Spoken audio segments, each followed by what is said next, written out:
اپنے پیٹ پر پتھر باندھنے پڑے تو تیار ہو جانا. یہ پیغام ہے, یہی پیغام ہے شریعت کا. یہ ہمارا کلچر نہیں ہے, گانا بجانا ہمارا کلچر نہیں ہے, ڈول تاشے ہمارا کلچر نہیں ہے. مردوں اور عورتوں کا اختلاط, مل جل کر بیٹھنا, ناچنا اور گانا اور گپے لڑانا اور ایک ساتھ گھومنے جانا غیر محرم عورتوں اور مردوں کے ساتھ, یہ ہمارا کلچر نہیں ہے. اسلامی تہذیب کے خلاف ہے. اسلام ان چیزوں کو کنڈم کرتا ہے اور ان پر زبردست پھٹکار لگائی ہے اللہ کے نبی صلی اللہ علیہ وسلم. اس لیے تمام نوجوان دوستوں سے ہماری گزارش ہے کہ آپ یا تو اس کا حصہ نہ بنیں. اگر حصہ بنیں گے تو ان چیزوں کو روکنے کے لیے پرزور آواز آپ اٹھائیں. ہر انسان سے اتنا ہی پوچھا جائے گا جتنا اس کے بس میں ہوگا. جتنا ہمارے بس میں ہے اتنا کریں گے. ہم ممبروں سے کہیں گے, نوجوانوں کے ہاتھ میں وہ اس کو روک سکتے ہیں, وہ روکنے کی کوشش کریں. جن میڈیا والوں نے خبریں چلائی اور ان ہمارے علاقوں کو کے اشتہار چلائے اور لوگوں کی نظروں کے سامنے ان علاقوں کو لایا اور لوگ وہاں تک پہنچنے لگے, کیا وہ میڈیا والے مسلمان نہیں ہیں؟ کیا وہ یہ کام نہیں کر سکتے ہیں؟ کیا وہ ان گانے بجانے کی محفلوں کو پر روک نہیں لگا سکتے ہیں؟ وہ سب کچھ کر سکتے ہیں. اس لیے کہ ایمان کی کمزوری ہے, دلوں کے اندر سے ایمان ختم ہو گیا ہے. اس لیے کسی ایسی بات پر کان نہ دھرا جائے. اگر کوئی ایسا لیکچر سننے کو ملے جس کے ذریعے سے آپ کے دماغوں کو گھمانے کی کوشش کی جائے کہ یہ کوئی بڑی بات نہیں ہے یا کوئی بری بات نہیں ہے, نہیں. اسلام جس چیز کو برا کہتا ہے, ہمارے نبی نے جس چیز کو برا کہا, وہ بری رہے گی چاہے ساری دنیا ایک طرف ہو جائے. اللہ رب العزت عمل کی توفیق عطا فرمائے. وآخر دعوانا الحمدللہ. الحدیث لیضل عن سبیل اللہ بغیر علم ويتخذها هزوا أولئك لهم عذاب مهين. صدق الله العظيم وصدق رسوله النبي الكريم ونحن على ذلك لمن الشاهدين والشاكرين والحمد لله رب العالمين. سبحانك لا علم لنا إلا ما علمتنا إنك أنت العليم الحكيم. يا رب صل وسلم دائما أبدا على حبيبك خير الخلق كلهم. واجب الاحترام مسلمان بھائی و بزرگوں, اس وقت پوری دنیا کے جو حالات ہیں اور خصوصاً امت مسلمہ جن حالات سے گزر رہی ہے, چاہے وہ حالات دنیاوی ہو یا دینی ہو, مادی ہو یا معنوی ہو, ہر اعتبار سے اس وقت مسلمان پوری دنیا میں جن حالات کے شکار ہیں, یہ حالات ہمیں کسی اختلاف کی یا کسی اختلافی بات کی اجازت نہیں دیتے. یا یوں کہہ لیجیے کہ اردو کے اندر ایک مثال بہت مشہور ہے کہ گڑے مردے اکھاڑنے سے کوئی فائدہ نہیں ہوتا, لیکن بعض شرمناک پسند عناصر ہمارے ملک کے اندر ایسے پائے جاتے ہیں جو ایمان کی, اسلام کی عمارت کو کمزور کرنے کے لیے حضرات صحابہ رضوان اللہ تعالی علیہم اجمعین کو نشانہ بناتے ہیں. اصولی بات یہ ہے کہ دین اسلام کی پوری عمارت صحابہ اکرام کے اوپر کھڑی ہے. ہمارے دین کی, ہمارے اسلام کی جو عمارت ہے اس کی بنیاد صحابہ کے اوپر ہے. اس لیے صحابہ کے بارے میں امت مسلمہ کا یہ متفقہ فیصلہ ہے کہ صحابہ کے بارے میں, صحابہ کے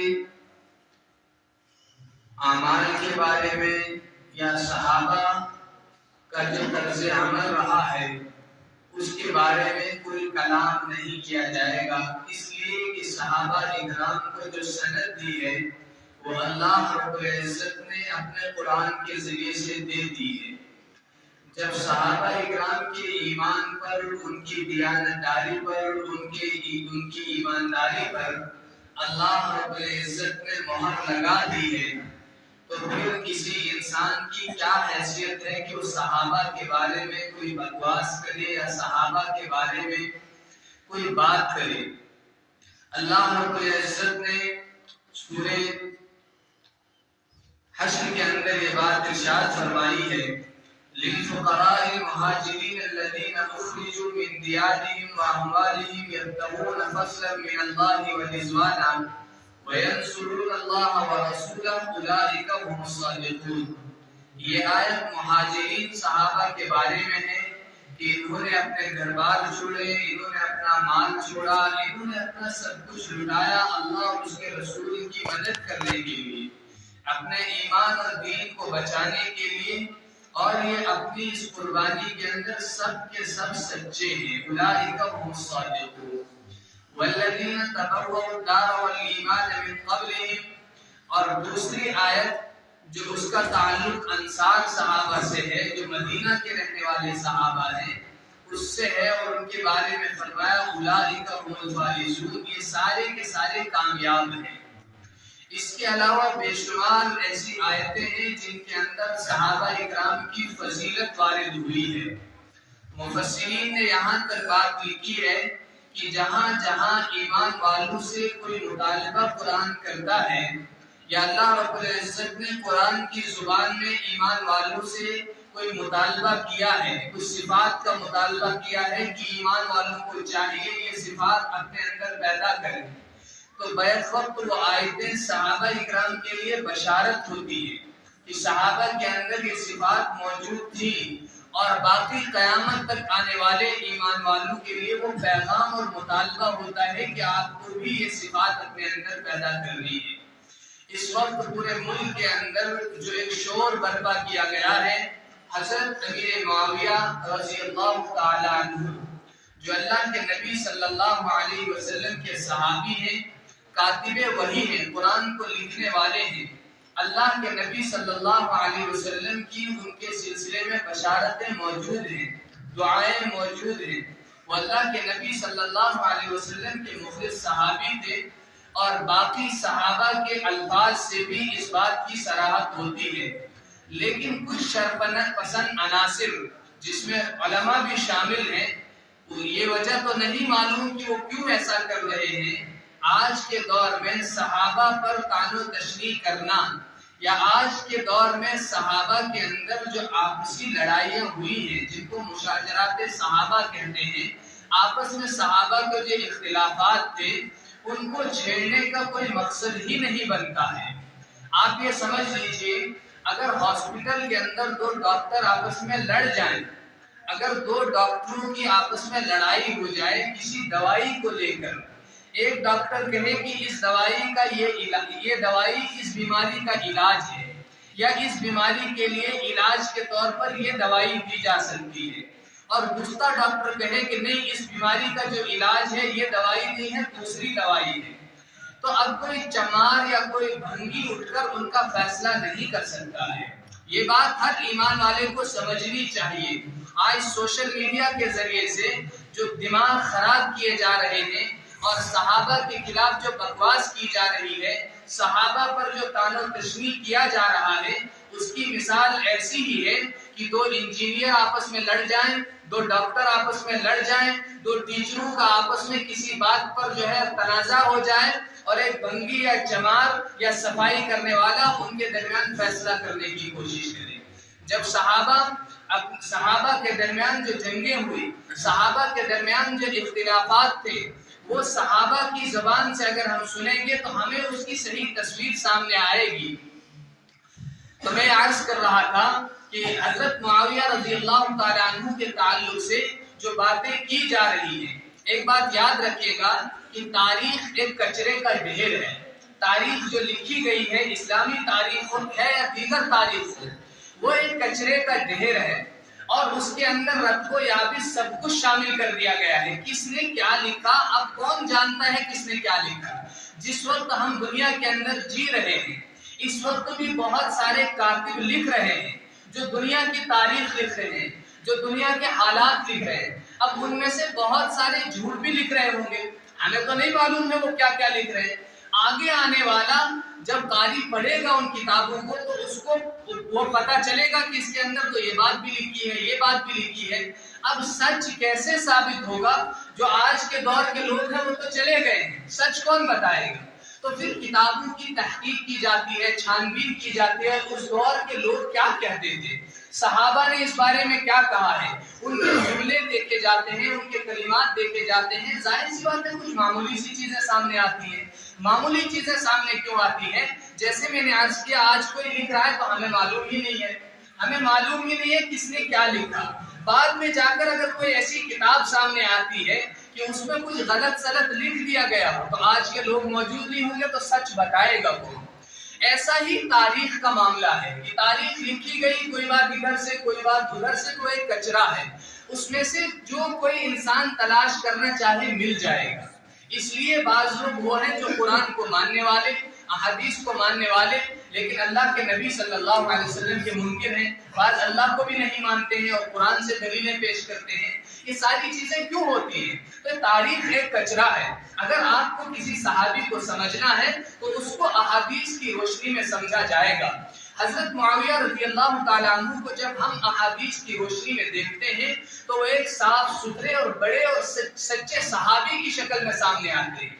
حضرت علی رضی اللہ تعالیٰ عنہ سے ان کے جو اختلافات تھے وہ اجتہادی تھے۔ جیسے میں نے کہا کہ بیماری کا علاج کون سی دوائی ہوگی، اگر ایک ڈاکٹر کہتا ہے یہ دوائی، دوسرا کہتا ہے یہ دوائی، اسی کو اجتہاد کہتے ہیں۔ تو اجتہادی غلطی کی بنیاد پر جو صحابہ کے درمیان جنگیں یا لڑائیاں ہوئی، اس کی بنیاد پر کسی ایک صحابی کو طعن و تشنیع کسی صحابی پر کرنا یا اس کو مورد الزام ٹھہرانا، یہ ہمارے جیسے انسانوں کے لیے جائز نہیں ہے، یہ ناجائز ہے۔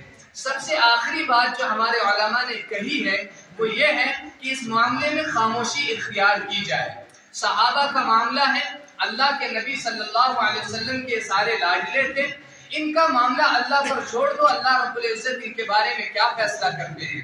حضرت علی رضی اللہ تعالیٰ عنہ سے جب پوچھا گیا، حضرت علی رضی اللہ تعالیٰ عنہ سے جب حضرت امیر معاویہ کے بارے میں پوچھا گیا کہ ان کے مقتولین کے بارے میں، یعنی حضرت علی کی، بہت سارے لوگ اس بات کو سمجھ بھی نہیں پائیں گے کہ معاملہ کیا ہے، لیکن اس وقت اکثر 80% لوگوں کے ذہن خراب ہو رہے ہیں۔ سوشل میڈیا کے ذریعے سے ایک طوفان برپا ہے، بعض بدتمیز قسم کے لوگ ہیں جو حضرت امیر معاویہ کی شان میں گستاخی کر رہے ہیں، ان کو منافق قرار دے رہے ہیں، نعوذ باللہ ان پر کفر کے فتوے تک لگا رہے ہیں، ایسی ویڈیوز گردش کر رہے ہیں۔ اس لیے اس موضوع پر بات کرنا ضروری ہے۔ اگر کسی تک یہ باتیں نہیں پہنچی ہیں، کوئی محفوظ ہے تو خوش قسمت انسان ہے، اس جھمیلے میں پڑنے کی کوئی کوشش نہ کرے، نہ صحابہ کے بارے میں کسی انسان کی بات سن کر صحابہ کے بارے میں اپنی زبان سے کوئی جملہ نکالے۔ علماء نے یہاں تک لکھا ہے اگر کوئی فنا فی اللہ عالم کے بارے میں اپنے سینے میں حسد رکھتا ہے تو اس کے بارے میں خطرہ یہ ہے کہ ایمان سے خارج ہو کر اس کا انتقال ہو جائے۔ تو جو صحابی کے بارے میں اپنے دل میں کینہ رکھے، بغض رکھے، اس کا کیا عالم ہوگا یہ کوئی بتا نہیں سکتا ہے۔ اس لیے سب سے جو معتدل راستہ ہے، سب سے جو اعتدال پسند راستہ ہے، وہ یہ بتایا ہے بزرگوں نے اور علماء نے اور متکلمین نے، محدثین نے یہی راستہ اختیار کیا ہے کہ اس سلسلے میں خاموشی اختیار کی جائے، کسی کی بات سن کر اپنی زبان سے کوئی ناجائز کلمہ نہ نکالا جائے۔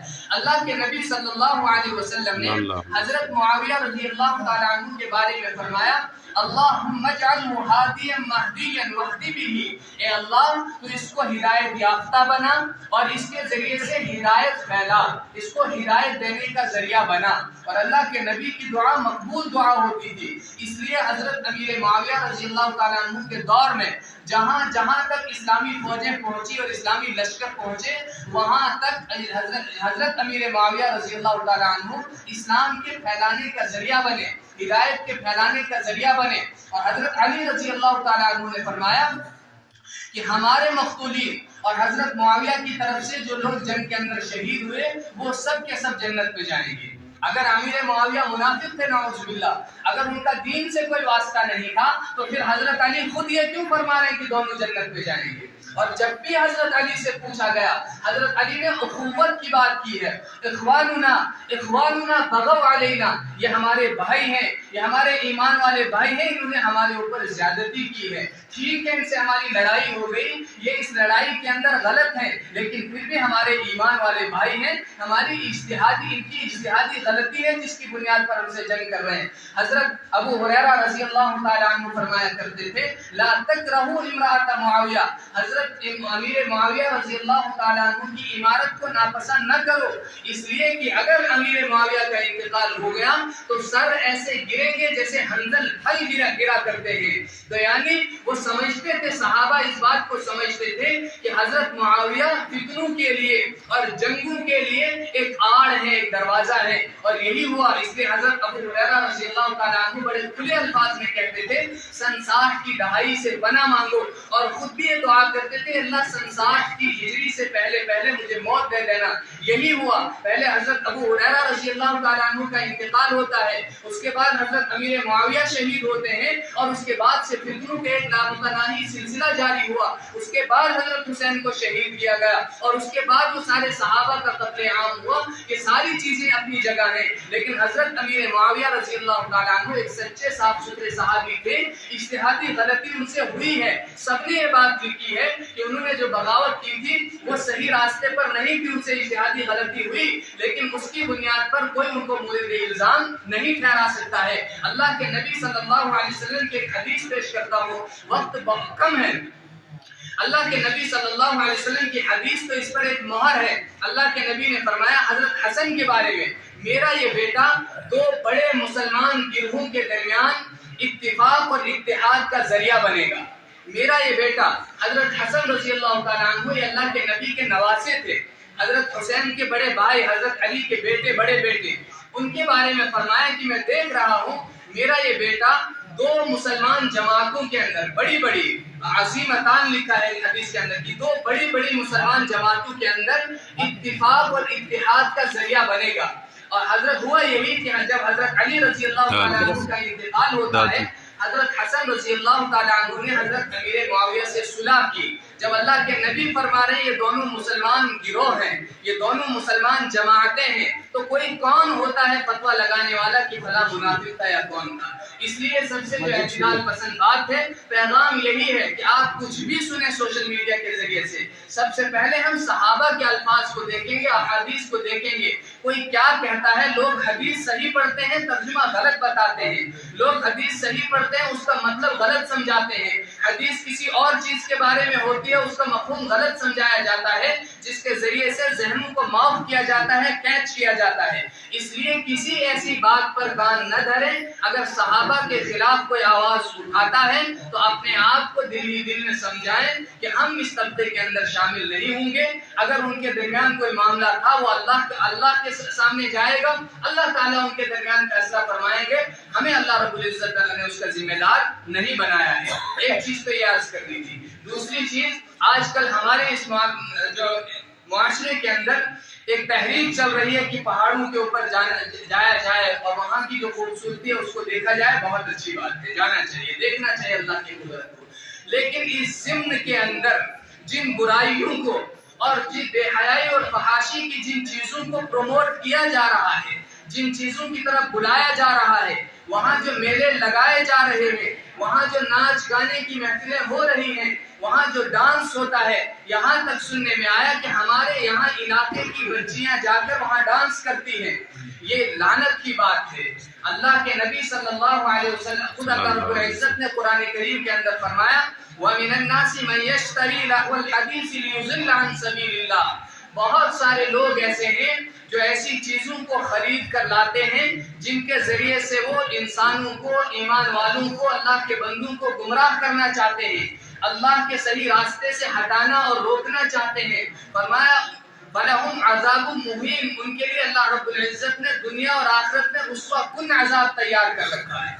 اس لیے یہ جو محفلیں سجائی جاتی ہیں، اور یہ آیت گانے کے بارے میں ہے، اس کا پس منظر بہت طویل ہے، میں اس کی طرف نہیں جا سکتا کہ کیوں یہ آیت نازل ہوئی تھی، کیا مسئلہ تھا اس وقت، لیکن قیامت تک آنے والے تمام انسانوں کے لیے اس میں پیغام ہے کہ ایسی چیزیں جن کے ذریعے سے اللہ کو ناراض کیا جاتا ہے، اور بعض ٹیچر حضرات کو میں نے کہتے ہوئے سنا کہ یہ ہمارا کلچر ہے، وہ چیز کلچر کیسے ہو سکتے ہیں ایمان والوں کو جس سے اللہ کا غضب نازل ہوتا ہے، جس سے اللہ کی لعنتیں برستی ہیں۔ اللہ کے نبی کا فرمان ہے صوتان ملعونان فی الدنیا والآخرہ مزمار عند نعمت ورنۃ عند مصیبت، دو آوازیں ایسی ہیں جن پر اللہ رب العزت نے دنیا اور آخرت میں لعنت کا فیصلہ فرمایا ہے، مزمار عند نعمت، خوشی کے وقت گانے بجانے کی آواز، اور رنۃ عند مصیبت، مصیبت اور پریشانی کے وقت رونے دھونے اور نوحہ کرنے کی آواز۔ ان دونوں پر اللہ کے نبی صلی اللہ علیہ وسلم نے لعنت برسائی ہے، جس پر اللہ رب العزت نے روک لگائی ہے۔ اللہ کے نبی صلی اللہ علیہ وسلم نے فرمایا میں گانوں کے اوزار اور گانوں کے جو آلات ہیں ان کو توڑنے کے لیے آیا ہوں، میں بانسری کو توڑنے کے لیے آیا ہوں، میں میوزک کو ختم کرنے کے لیے بھیجا گیا ہوں۔ صحیح حدیث ہے، مسلم شریف کی روایت ہے، جو مشن لے کر ہمارے نبی صلی اللہ علیہ وسلم تشریف لائے، جس مشن کے لیے اللہ کے نبی، اور الفاظ ہیں بعثت، مجھے بھیجا گیا ہے تاکہ میں گانے بجانے کے آلات کو ختم کروں، تاکہ میں میوزک اور ڈانس کو ختم کروں۔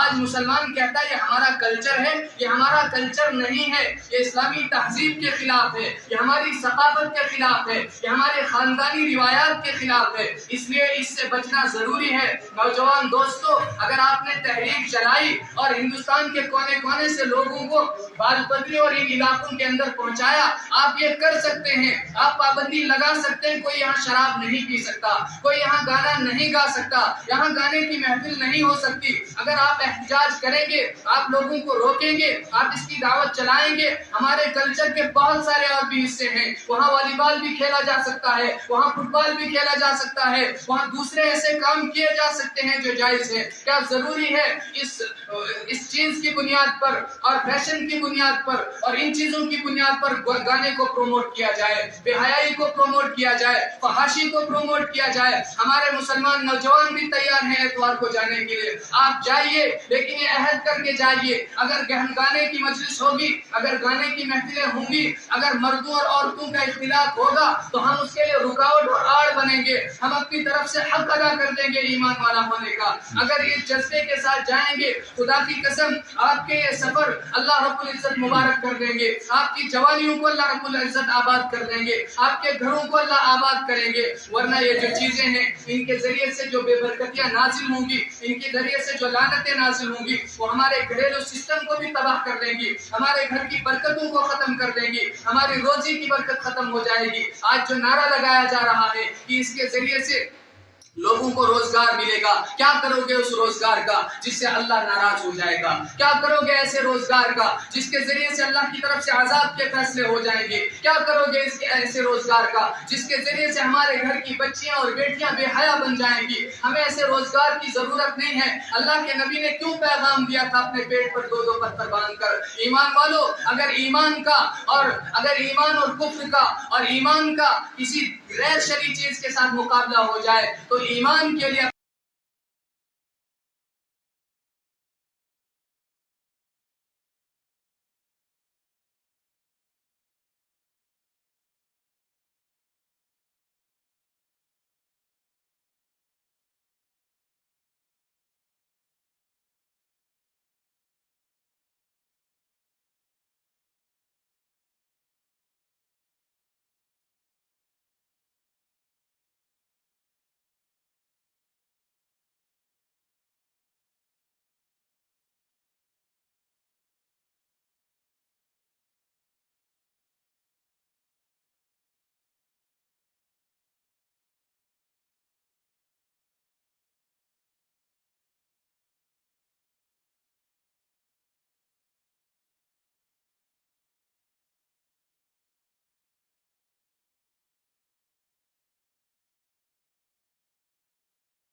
اپنے پیٹ پر پتھر باندھنے پڑے تو تیار ہو جانا. یہ پیغام ہے, یہی پیغام ہے شریعت کا. یہ ہمارا کلچر نہیں ہے, گانا بجانا ہمارا کلچر نہیں ہے, ڈول تاشے ہمارا کلچر نہیں ہے. مردوں اور عورتوں کا اختلاط, مل جل کر بیٹھنا, ناچنا اور گانا اور گپے لڑانا اور ایک ساتھ گھومنے جانا غیر محرم عورتوں اور مردوں کے ساتھ, یہ ہمارا کلچر نہیں ہے. یہ اسلامی تہذیب کے خلاف ہے. اسلام ان چیزوں کو کنڈم کرتا ہے اور ان پر زبردست پھٹکار لگائی ہے اللہ کے نبی صلی اللہ علیہ وسلم. اس لیے تمام نوجوان دوستوں سے ہماری گزارش ہے کہ آپ یا تو اس کا حصہ نہ بنیں, اگر حصہ بنیں گے تو ان چیزوں کو روکنے کے لیے پرزور آواز آپ اٹھائیں.